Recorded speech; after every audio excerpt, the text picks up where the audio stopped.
Stella has suffered a great deal since Idris, her husband, lost his job 6 months ago. Though they don't have children yet, it has been hell on earth trying to feed themselves. It was as if the company Idris was working for was waiting for him to get married before they would sack him. It was barely a month after he got married that the company started downsizing, and Idris was part of those asked to go. Since he lost his job, it has been one trouble or the other trying to pay their bills. Idris has applied for a lot of jobs but has failed to get any of them. Stella had been deeply worried by the situation. She can barely afford her personal effects, not to talk of being able to make her hair the way she used to when she was a single woman. She never knew her husband would become poor so soon after their wedding. Her husband Idris has been invited to an interview in a big tech company where the salary would be 800,000 naira if he gets the job. Stella has vowed to do everything possible to help her husband to get the job. My husband must get this particular job. There's nothing that will stop him from getting it. I will personally fight on his behalf to make sure he gets the job. Stella said to herself, a day to the date set for the job interview. She has been thinking of how to help since her husband told her of the job opening and the fact that he has been invited for the final interview. Stella started doing research about the company using her laptop. She researched and found the address of the company and also found the name of the managing director, who was also the head of the panel that would interview her husband in 24 hours' time. She was satisfied with her findings, and then Stella set out to execute her ultimate plan. Early in the morning, Stella decided to trace the company based on the address she had found. I'm going to the market to see if I can buy some food items for us, Stella said to her husband, who asked where she was going to so early in the morning. She was dressed like a market woman, but she had a neat dress in her bag. She would change into something better once she gets out of the compound. Is it not too early to go to the market? Can't you wait a little? Her husband asked. She insisted it was not too early. You know it is early in the morning that you get fresh food from the women who bring vegetables from the villages. If I don't go early, I will only meet Shaf in the afternoon when others have finished selecting. I want to go now so that I can come back to make vegetable soup for you, Stella tells Idris, her husband, who was in the living room watching the early morning news.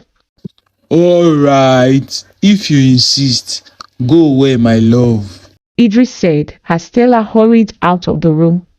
When she stepped out into the street, she found an uncompleted building and entered inside. There, she changed into a skimpy and short gown she brought with her in her bag.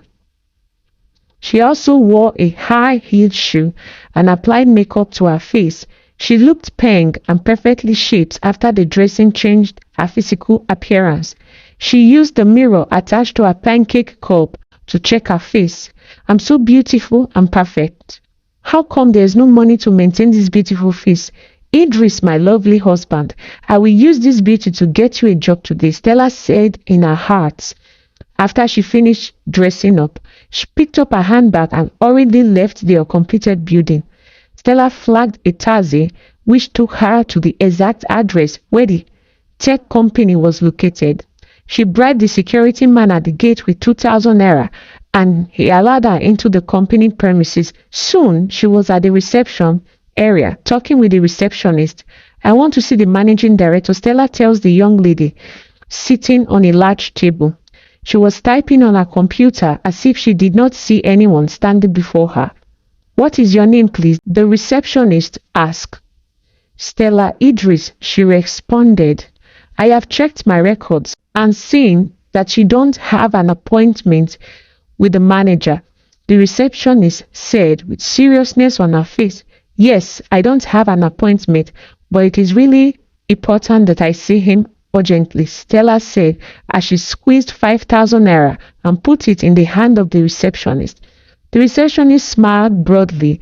The money grazed her palms. She had been wondering how she would eat lunch that day. It was towards the end of the month, so she had exhausted all her money. So the 5K from Stella came in as a miracle. All right, I understand now. You can go in and see him. Look at the office right there, the receptionist said, pointing with her left hand. When Stella entered the beautiful office, the AC in it cooled her body from head to toe. It felt so nice. Poverty is a disease. Look at me, enjoying AC, Stella said in her heart. Soon, she came face to face with the manager, Mr. Abel. Stella was surprised to see that the manager was a white man. I thought the name I saw was a Nigerian name. How come he's a white man? Stella asked herself.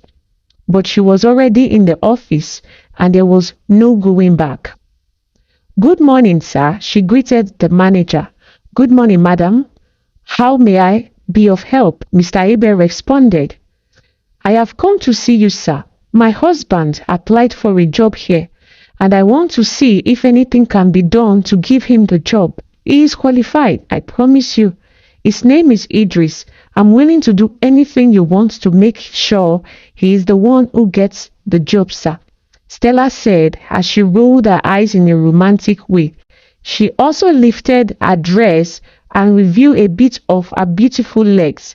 She instantly charmed the white man with her beauty. Many people have applied for this job, Mr. Abel said. That is why I'm here, sir. I want to improve my husband's chances of getting the job. I will do anything you want. I will give you anything, including my body. Stella was already sitting on Mr. Abel's table and showing him things that were difficult to resist. Mr. Abel himself already understood why Stella was there. He was also a chronic womanizer. He is married, but his family is in the UK, so he has the freedom to mingle with Nigerian women. Stella was not the first person he has been with. There were countless of them. That early morning, Abel locked the door of his office and enjoyed with Stella. Your husband will get the job. The salary will now be 1 million naira per month, Abel said. He also gave Stella an envelope containing $500. Stella left the office and went home with joy and satisfaction. When Idris went for the interview at the tech company, it was a total walkover for him because his wife had softened the grounds the previous day. The company manager picked him for the job and he was asked to resume work the following day. The interview did not even happen because Idris did not answer any question concerning his qualification for what he would be doing when employed. However, the other candidates for the job were interviewed and dismissed, and they were told the company would get back to them, and that was final. You can resume work tomorrow. The receptionist will show you to your office. You have 2 official cars, a house for accommodation, and 1 million naira salary per month. Please accept my congratulations, the company manager tells Idris in his office.